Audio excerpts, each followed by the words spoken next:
Wadisam says 3.75 lakh Indians have been brought back safely.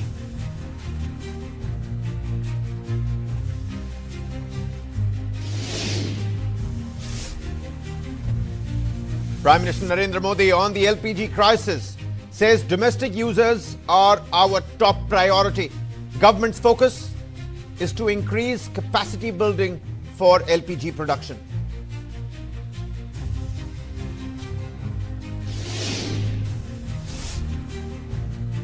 Meanwhile, ahead of the Tamil Nadu Assembly elections, the NDA has sealed the seat-sharing deal for the state of Tamil Nadu.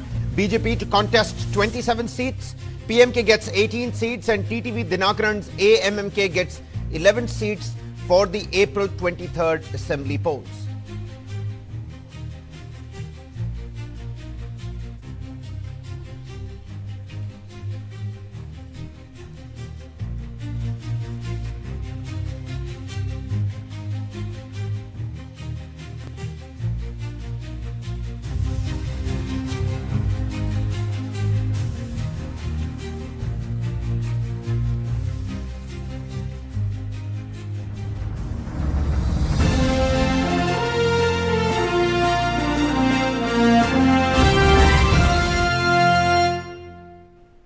While we're all waiting with bated breath for Prime Minister Narendra Modi's keynote address at 8 p.m. today at TV9 Network's signature What India Thinks Today Global Summit. Yet it's going to have it all, a spectrum of political leaders, bridging India's global and domestic aspirations. What India Thinks Today, the summit, now in its fourth edition. It's going to kick off with the keynote address by none other than the Honorable Prime Minister of the country, Shri Narendra Modi. And this marks the third consecutive year the Prime Minister will grace the event, reflecting the growth, the significance of this platform, of this stage as a space to deliberate on India's pressing challenges and emerging opportunities. Anchored this year under the theme of India and the world, the summit brings together policymakers, business leaders. We're talking about top entrepreneurs, global thinkers, and cultural icons to explore the forces that are going to be shaping India's present and India's future. Needless to say, attendees are going to be discussing economic priorities. We're talking about climate responsibilities, geopolitical positioning. It's going to have it all. And the other critical issues that define India, Bharat's role on the global stage. Now, apart from Prime Minister Narendra Modi, the event will of course also see participation of union ministers including Piyush Goyal, Jyotiraditya Scindia, and the list goes on and on. Leading political figures. We're talking Smriti Irani, Akhilesh Yadav, Asaduddin Owaisi. They're all going to be there, and the list goes on and on. All of them under the same roof at the Ashoka in the national capital to contribute to this discourse. This is a two-day mega thought fest today and tomorrow, the 23rd and the 24th of March 2026. State leaders including Madhya Pradesh Chief Minister, a battery of Chief Ministers, ladies and gentlemen.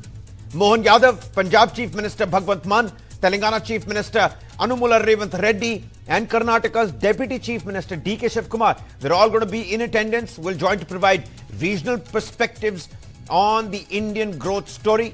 Global Voices will also feature prominently Professor Ram Charan, renowned boardroom brand guru strategist, and Rowan Azar, the man of the moment, Israel's ambassador to India. Lots more from sports, from the AI2 awards as well, and to understand what all of this is about and what's really happening on the ground at the Ashoka, my colleague Krishna Kumar joins us on the broadcast here. Krishna, take it away. Help the viewers understand what's the mood like over there. We earlier heard so many people were there trying to breach the barricades. The registration process was a long drawn process. We earlier spoke to Karthik and Karthik as well. They helped us identify some key breakout moments that will happen. But the Prime Minister, for the third time in a row, and he's always outlined some sort of vision for the entire nation. Everybody is waiting with bated breath for Narendra Modi's keynote address. Absolutely, and the buzz has just been building and building over the last half an hour or so. And if I can just ask my camera person to just turn it around a little bit, let me just walk around a little bit. So that's the red carpet over here, and that's from there all the guests have been entering slowly. And then if I can just give you a sneak peek, into where we are here at, that's the entry for the convention hall here at the Ashoka, where Prime Minister Modi will be delivering the keynote address. As you rightly pointed out, the third time he's been part of the TV9 Network's What India Thinks Today Summit. So this is the best I can do right now. And this is also, it's possible from my end because I was able to get through security to come all the way over here. And, just so you know what kind of security, we couldn't even carry our mobile phone chargers because no cables are allowed apparently. So, it's been the last half an hour has been all of that excitement to be a part of this. All the guests, wonderful guests who've joined us tonight because it's of the occasion. And and the timing of it all, when news is breaking around the world, we heard about the pause in the attacks from the US, massive news breaking. So timing is everything, and to have the Prime Minister here at TV9 Network's What India Thinks Today Summit is incredible. So this is the best I can do right now. I can maybe move around a little bit more and show you just over here, but that's the best I can do. That's the convention hall at the Ashoka Hotel in Delhi, where Prime Minister Modi will deliver the keynote address for this edition, the fourth edition of What India Thinks Today. And of course, tomorrow it's a 2-day extravaganza. Tomorrow is, of course, about Satta Sammelan, where all the big political voices you've spoken about, all the global voices you've spoken about, on this voices from the world of sport, culture. It's going to be a confluence of the highest order. Yeah, Krishna, who all are already in attendance? Some top names, right from Professor Ramcharan, to Rowan Azar. We've got Mojtaba Khamenei's a representative in India who's also going to be part of this summit. Have they made a beeline over here? What's the kind of response from, people, the common folks and citizens that are coming here to watch the Prime Minister? Of course, we don't mind that, all that you've shown us, no spoilers needed. 8 p.m. the Prime Minister is going to be speaking. Let's wait for that keynote address. But apart from that, in a time, in a moment of, geopolitical churn, in a time of wars, energy shocks, everybody's going to be waiting for how Prime Minister is going to be touching upon the economic resilience. He spoke a little bit about that in the Parliament today, earlier in the day. Yeah. Yeah, that's what, it's very important to note this, because he is here at a time when, he spoke in the Parliament, and then a massive development has happened. But all said and done, it is in this context that this summit this year is themed India and the world. What a better theme, what a better title than that to describe what is going on here. This was the plan right from the beginning. It was foreshadowed. This was come up even before the war broke out. And what a topical theme to have, India and the world, and Prime Minister Modi speaking. That's what is happening in the world, latest news. And then you have Prime Minister Modi speaking at the Parliament before that. And then now we'll have to wait and watch really how much of it he's going to incorporate in his speech, final speech over here. 8 p.m. India time is when that speech is set to kick off. For now, it is, we've seen some of the dignitaries walk in. This hall is slowly getting full because security is taking its own sweet time. In fact, some of our colleagues from TV9 Bharatvash are just like entering as behind us, behind the cameras as we speak. So, the hall is just getting filled up. So, I just caught up with Arpana Shahi, who's the co-founder of Gabbit, the smart ring, who just entered just now. So, I met a couple of them, but I'm yet to meet so many of them because some of them came before me to take a seat because they were that eager, and some of them are just still walking in. So the next 15-20 minutes maximum, this entire hall should be filled, and by 8 p.m. The major proceedings should be underway. Exciting moments. I've said it before as well that this is the third consecutive year the Prime Minister is gracing this occasion, the fourth What India Thinks Today Summit, and it's becoming our own India's Davos-style, moment where the Prime Minister lays out the nation's strategic direction. He's done it before as well in the past, and tonight could be another one of those moments. But even as we wait for the Prime Minister and the keynote speech, he's going to be addressing some of those important, aspects that we're all waiting for. Tell us about all the other dignitaries that are going to be here. We know you rightly pointed out tomorrow is going to be Satta Sammelan. You're going to have Jyotiraditya Scindia, Piyush Goyal, some opposition leaders as well, voices from across the political spectrum. But then green pivot and sustainability is also a key a topic that people are going to be talking about and discussing upon. Sports, you've got major legends. And what bigger icon than Dada, Saurav Ganguly himself, who's going to be gracing the occasion, Krishna? Well, absolutely. Not just Saurav Ganguly from the world of cricket. There's going to be, other people as well. From what we understand, there's going to be Akshar Patel possibly. There's going to be, Arshdeep Singh, and Deepti Sharma. There's going to be a confluence of cricketers per se, separately. It's going to be amazing to have them speak, as part of day 2 of this. And of course, as you rightly pointed out, it's interesting that, big voices in terms of big union ministers, no less than the Commerce Minister of this country, Shri Piyush Goyal, who will be speaking, and the Minister for Communications, Jyotiraditya Scindia, as well, speaking. Two very important ministries, and that respective ministers attending and delivering their addresses. Tells you, what the summit is all about. Because and from there, two opposition voices. We have, the Chief Minister of Punjab, Bhagwant Mann, being a part of the summit. You have the Chief Minister of Telangana, Revant Reddy, being a part of it. We have the Deputy Chief Minister of Karnataka, D.K. Shivakumar, being a part of it as well. Again, there too, there's so much news, there's so much eagerness to see what they're going to say, because D.K. Shivakumar and the Chief Minister's post in Karnataka has been in the news so much in the last 1 year. So the top news makers, we are the #1 news network of this country, and when we hold our annual summit, which is TV9 Network's What India Thinks Today, we bring the news makers to the stage, and that's exactly what we're doing in this case. Everybody is interested, starting tonight, to really hear what Prime Minister Modi has said, because whatever he says in this context is going to be big news. And then, of course, all of them are coming tomorrow as well. You're absolutely right. Krishna Kumar, the executive editor, with us here, bringing us live updates from the Ashoka. Many thanks, Krishna. I know you've got a busy couple of hours ahead of you. Best of luck to you.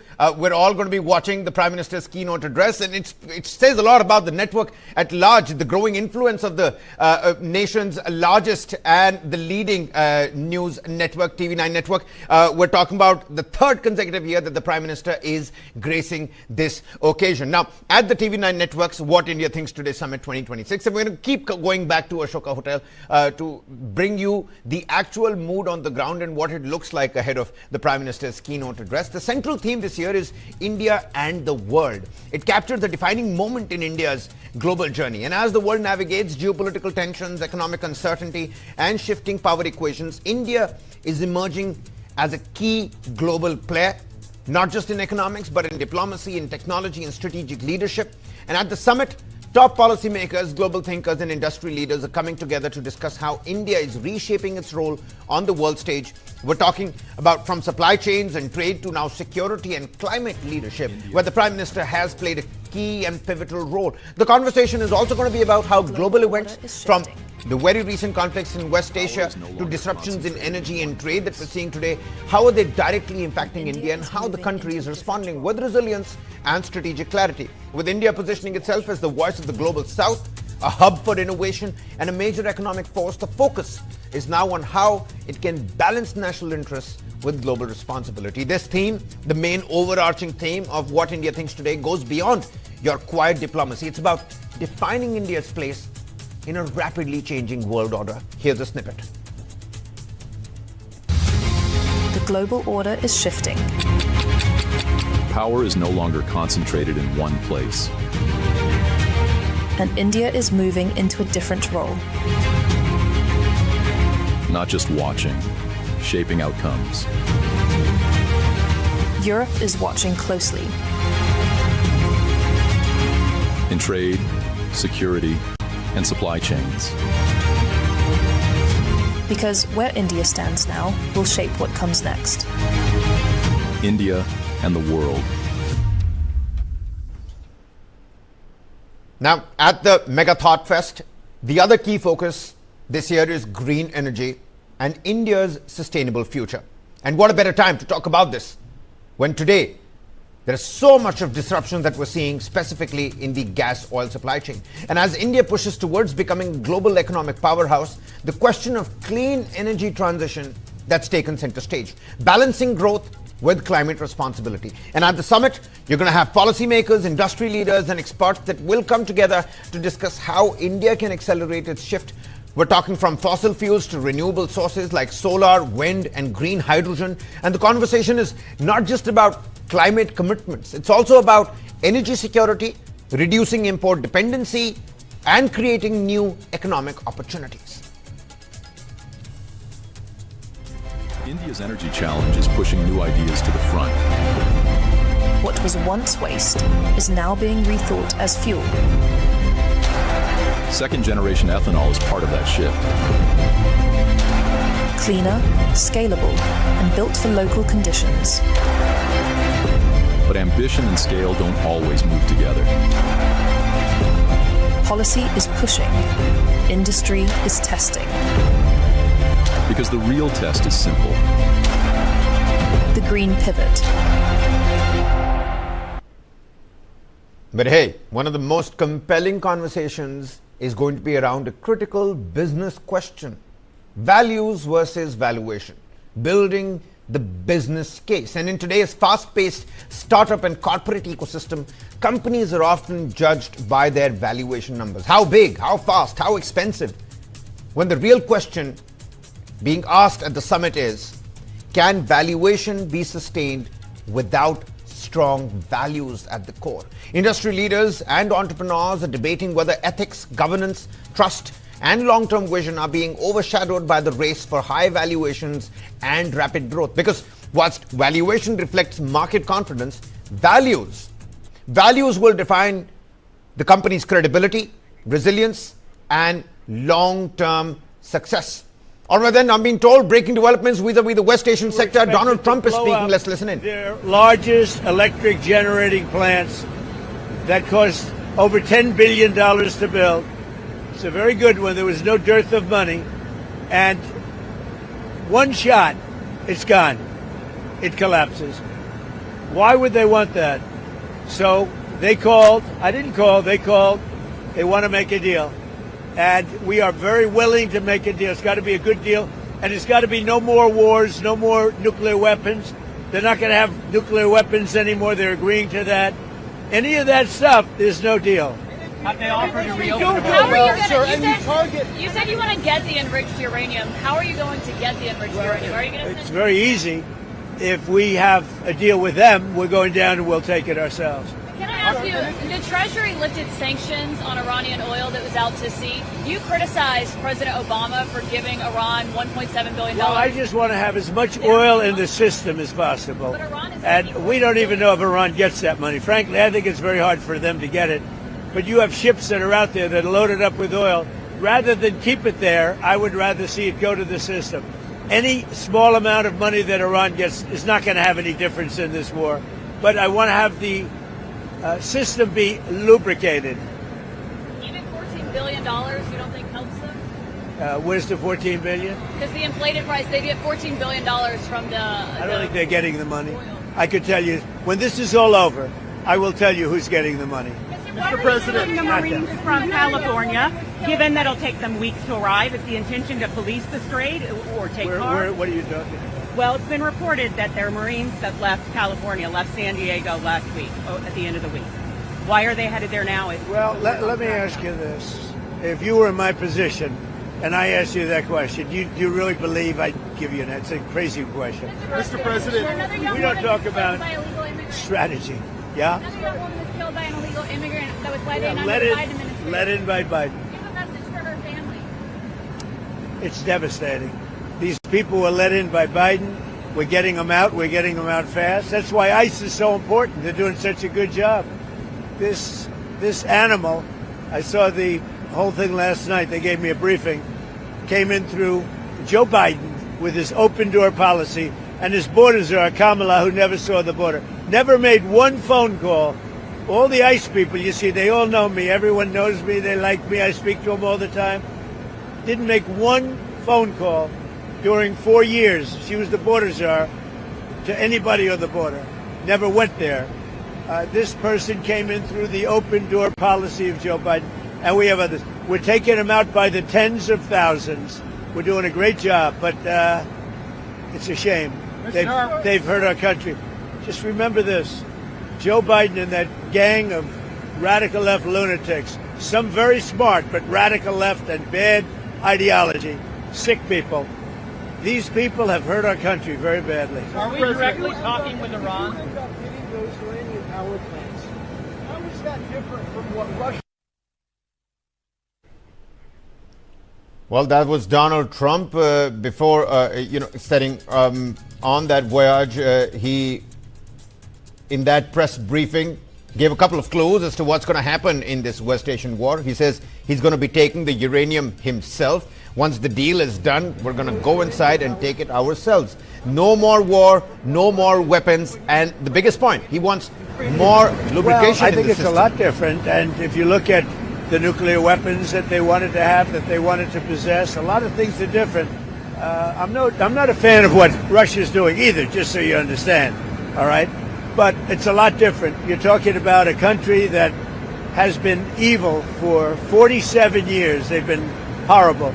Death all over the world, not just us. Look at the way they attacked unexpectedly all of those countries surrounding them. It was not supposed to be. Nobody was even thinking about it.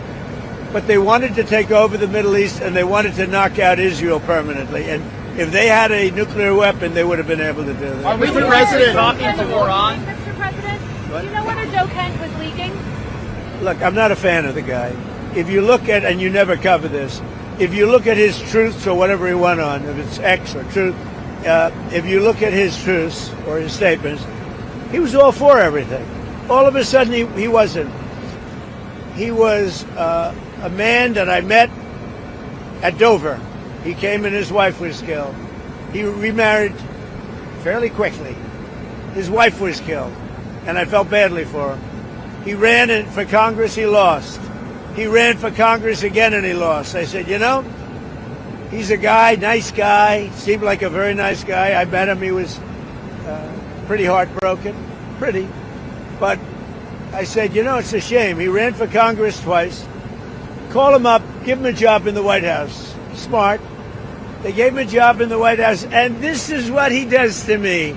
You know, being a nice guy doesn't pay off too much. Mr. President, Think of it. He loses twice in Congress, ran not very good campaigns, should have won, but he loses twice. How do I get him? I have my people call him, because I didn't deal with him for the most part. I saw him a couple of times, but I never dealt with him at all. I had no idea his ideology was left or right, whatever it is. I can say this. He said very strongly that Iran is not a threat. Iran's been a threat for 47 years, and there's not a country in the world that doesn't agree with me on that. So I take this guy, Joe Kent, who lost twice for Congress, pretty badly and tough, and was devastated, and I know that he lost his wife. So instead of letting him live out his life, I brilliantly have my people call him and offer him a job in security, essentially, in the White House. And what does he do? He goes out and he says that Iran is not a threat to get publicity. Now, he probably signed up with CNN or maybe signed up with your division of Newsmax. I don't know, but probably signed up with CNN or somebody. But if you look at his tweets, X's or truths, whatever he uses, I don't know because I don't follow him. What he said is 100% he agrees with me. All of a sudden he leaves. I never knew he had a problem. Now, I hear they're looking at him for leaking. That's possible. But just so you understand, just to put it to rest, he lost twice badly. He also lost his wife. He's remarried since. He lost his wife. I felt badly for him. So I told my people, reach out to him, give him a job at the White House. This is the thanks I get. Any other questions? He said Iran was not an imminent threat, that's what the intelligence showed. I think it was an imminent threat. I think that Iran, if we didn't bomb them with the B-2 bombers, now that set them back, but if we didn't hit them with the B-2 bombers, they would have had a nuclear weapon within 2 weeks to a month. And if they had a nuclear weapon, they would have used it as soon as they got it. If you obliterated their nuclear sites last summer with your strikes, then how can you argue it was an imminent threat now? Oh, we hit them so hard, we obliterated them. But that doesn't mean with the right equipment, you can't dig down and go get it. We don't want that, and we won't have that. But we obliterated that site. They still haven't been able to get it. That was a complete success. But if it wasn't, they would have had, if we didn't hit them, if we didn't use the B-2 bombers, which are unbelievable. We just ordered 22 more of them, modern version, by the way, super modern version. If we didn't hit them with the B-2 bombers, they would have had, within 2 weeks of that attack, that's why we hit them, because we knew they would have had a nuclear weapon. They would have used it on Israel and the entire Middle East. Overall crime in Memphis is down 43% since you began this task force. Is this a template you think is well? working? What I'm doing today, really, this was supposed to be. This was a little bit before, set up a couple of weeks ago. This was before we had this situation with Iran take place last night. And by the way, they're just not communicating. When they say, I'm sure they don't mean that. When somebody says, "Oh, I didn't know you were talking," we were talking last night, and I'm sure they have a lack of communication, which is appropriate considering we blew up, in addition to their Navy, Air Force, every division, their radar. We also blew up all of their anti-aircraft and communication. So they have no telecommunications. So there is a lack of, I would imagine, a lack of coordination. If you're worried about the miscommunication, well, we think all we can do is think. Look, we have numerous leader groups. They've all been killed. Very dangerous position. Khomeini was killed. Khomeini's son is unavailable. Nobody knows what happened to him. I can say they haven't seen him there either. Something is going on with him. But regardless, I don't consider him really the leader. But they do have some leaders left because we blew up group number 1, group number 2, a lot of group number 3. But we think we have people that are very representative of the country and will do a good job in representing. Elon Musk has offered to pay TSA workers during this DHS shutdown. Is this something that you've been speaking to him about? Yeah, I'd love it. I think it's great. Let him do that. And I want to thank ICE because they stepped in so strongly. They'll do great. And if that's not enough, I'll bring in the National Guard. We're not going to have the Democrats destroy our country. These people are the most destructive, sick people, the Democrats. They want, and they're fighting for this. They're fighting for men and women's sports. They're fighting for transgender for everybody. Everybody go out, get your kid a nice operation, and change the sex of your kid. They're fighting for, think of it. They don't want you to do voter ID. You walk into a booth. In California, if a person who's doing voting, an official, asks you for identification, they're subject to being arrested. What's wrong with this country? So we're fighting it hard. And I think they should, because the Democrats are being blamed for the shutdown, and it's their fault, and they're getting killed. That's why when I announced yesterday about ICE, the Democrats called. We want to settle. We want to settle. And I told the people, don't settle. Don't settle. Because we have something bigger. Only settle if you get the Save America Act, voter ID, and so important, proof of citizenship, etc. Thank you very much. Whose idea was that? To put ICE at the airport? We're dealing really... Whose idea was it? Mine. That was mine. Can I ask you, that was like the paperclip. You know the story of the paperclip? 182 years ago, a man discovered the paperclip. It was so simple. And everybody that looked at it say, why didn't I think of that? ICE was my idea. First person I called was Tom Homan. I said, what do you think? He said, I think it's great. Then I saw today there was some masks on. I didn't think the masks were appropriate. I put out a statement and I asked them, would it be possible to take off the mask? Because they should wear a mask when they're dealing with the murderers and the thugs let into our country. You said there's many points of agreement with Iran right now. Many. What, can you give us a many, of those? like 15 points. 15 points. Iran has said yes. Well, they're not going to have a nuclear weapon. That's number 1. That's number 1, 2, and 3. They will never have a nuclear weapon. Said yes to that? They've agreed to that. Will we see illegal migrant arrests at airports, sir? Arrests? Will we see ICE arresting illegal migrants at airports? Yeah, that's... Are we talking That's why the Democrats are going crazy. Because they've allowed, by what they did, and hold up, we put ICE, who are a very high level, I mean, they really are a high level group of people. And they love it because they're able to now arrest illegals as they come into the country. That's very fertile territory. But that's not why they're there. They're really there to help. Are we talking to Iran directly? To no enrichment whatsoever, even for medical purposes, civilian purposes? They have. Thank you. What about the Strait of Hormuz? Who's going to be in control of that? That'll be opened very soon if this works. How soon? And who's in control of it? Will Iran still be able to control the flow of oil? Be jointly controlled. By who? Maybe me. Maybe me. You want the United States to be in Me control and of the state Ayatollah, whoever the Ayatollah is, whoever the next Ayatollah.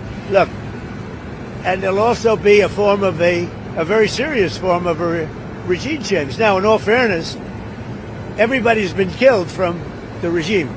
They're really starting off. There's automatically a regime change. But we're dealing with some people that I find to be very reasonable, very solid. The people within know who they are. They're very respected.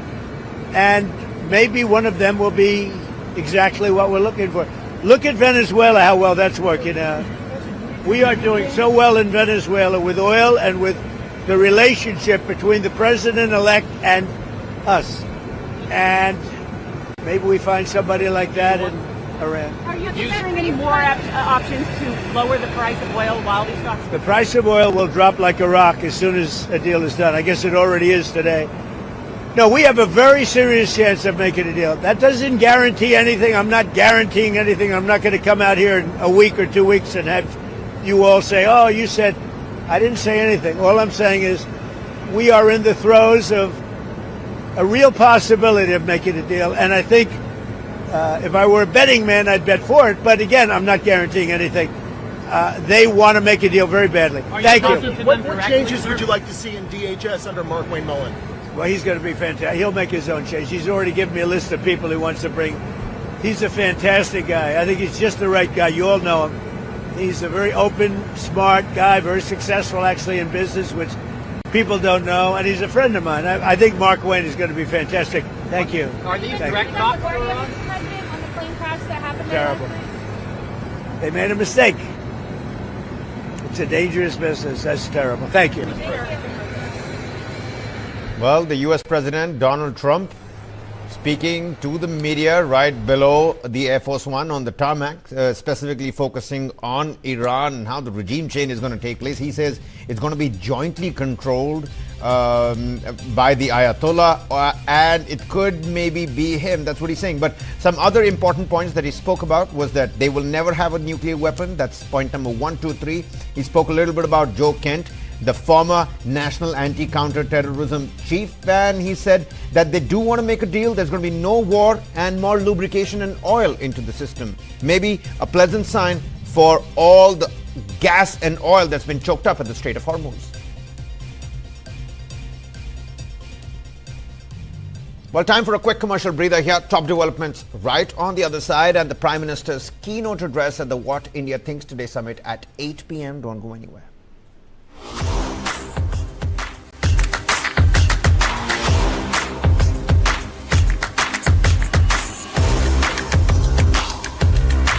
This is India's #1 news network, and you're watching News 9, English news as it should be.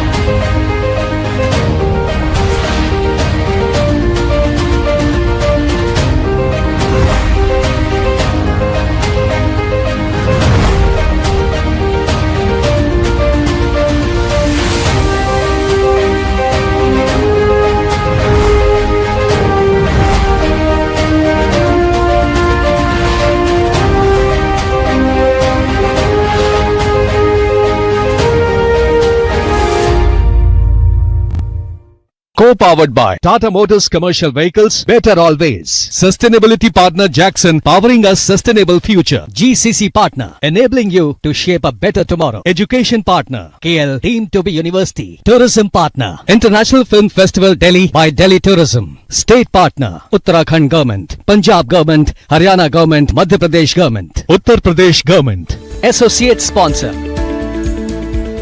Gold partner,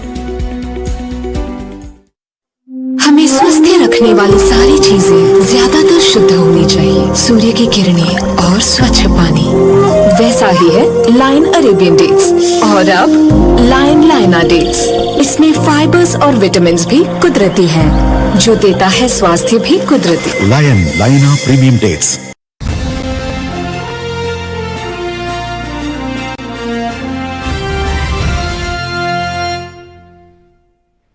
That's right, TV9 Network's sensational and the most signature thought-provoking, thought-fest, What India Thinks Today is all set to commence today. Let's break it down for you.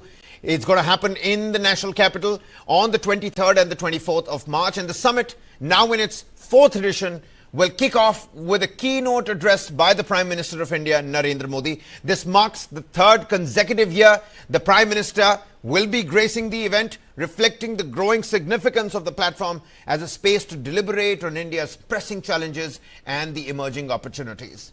Anchored this year under the theme of India and the world, the What India Thinks Today Summit brings together policymakers, we're talking business czars, entrepreneurs, global thinkers and cultural icons, all under one roof to explore the forces shaping India's present and India's future. Attendees are going to be discussing some top-notch topics, right from economic priorities, we're talking climate responsibilities, geopolitical positioning in our contemporary times, and other critical issues that define India's role on the global stage. Apart from the Prime Minister, the event will see the participation of various union ministers. We're talking about names like Piyush Goyal, Jyotiraditya Scindia, leading political figures such as Smriti Irani, Akhilesh Yadav, Asaduddin Owaisi. They're all going to be contributing to the discourse over this 2-day mega thought fest. State leaders, including Madhya Pradesh Chief Minister Mohan Yadav, Punjab's Chief Minister Bhagwant Mann, Telangana Chief Minister Anumula Revant Reddy, and Karnataka Deputy Chief Minister D.K. Shivkumar will all be there to join and provide regional perspectives on the country's growth story.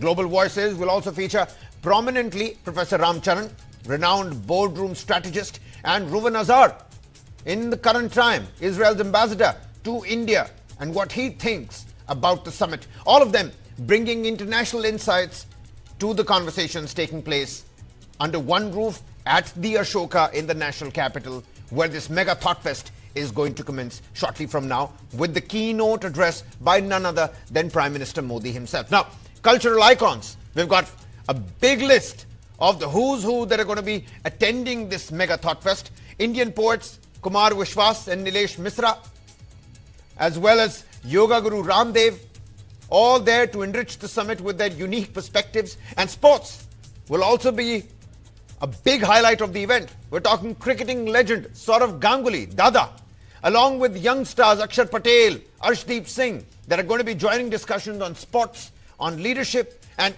women's team members, the winners of the World Cup, including Deepti Sharma and coach Avishkar Salvi, will further contribute to conversations around sports excellence and India's global sporting presence. Over the 2 days, starting today, shortly from now, 8 p.m. is when the Prime Minister's keynote address is expected to take place. The WITT, What India Thinks Today Summit 2026, it promises to be a hub of ideas, a boiling point, melting pot of debate, discourse and engagement, showcasing India's progress while addressing the challenges of the present and, needless to say, talking about the future as well. With its diverse lineup of speakers, just a short portion of that big featured list that I just mentioned, right from politics to business, culture, sports. This summit, What India Thinks Today 2026 Summit, aims to illuminate pathways for a forward-looking India whilst reinforcing the nation's place in the world. With me on the broadcast, Senior Executive Editor News9, Karthik Malhotra, joins us right from the venue spot. Karthik, it must be, a big day, a grand lineup of speakers that we're already seeing. This is India's own Davos moment, isn't it? The Prime Minister has chosen to speak here for 3 times in a row, and he certainly outlines big visions for the country. What's expected today? What's the mood on the ground there?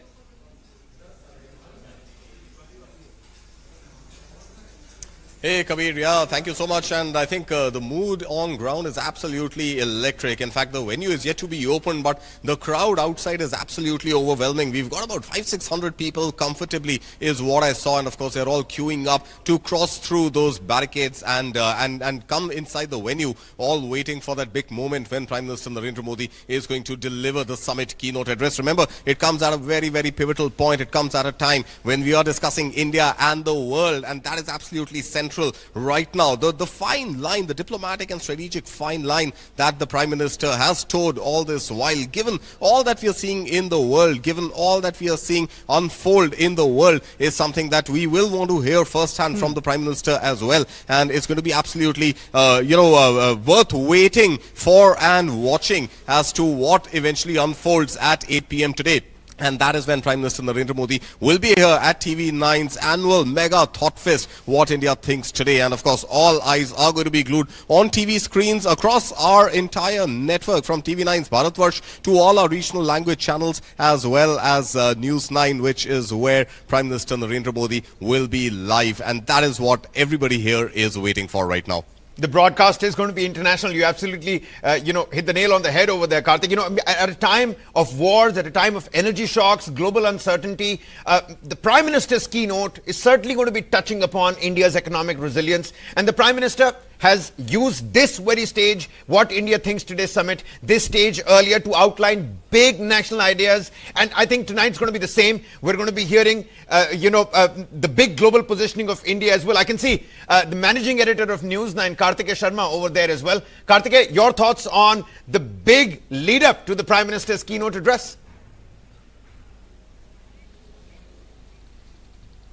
Absolutely. So I think Karthikeya has just been able to sneak in very quickly, because the queue outside, like I was telling you, is absolutely long. But given the sort of essence that we owe to this summit, I think Karthikeya has been able to come in. Karthikeya, just help us understand, help our viewers understand. We heard the Prime Minister talk in Lok Sabha today, talk in Parliament today, in fact, about all that's happening in West Asia. Is that something which is likely to be absolutely central to his keynote address, summit keynote address? Or do you think there's going to be a flavor of politics, given that Calcutta is around the corner, West Bengal is around the corner? You were spot on. I took a wrong turn, but I was finally able to make my way to where the Karthik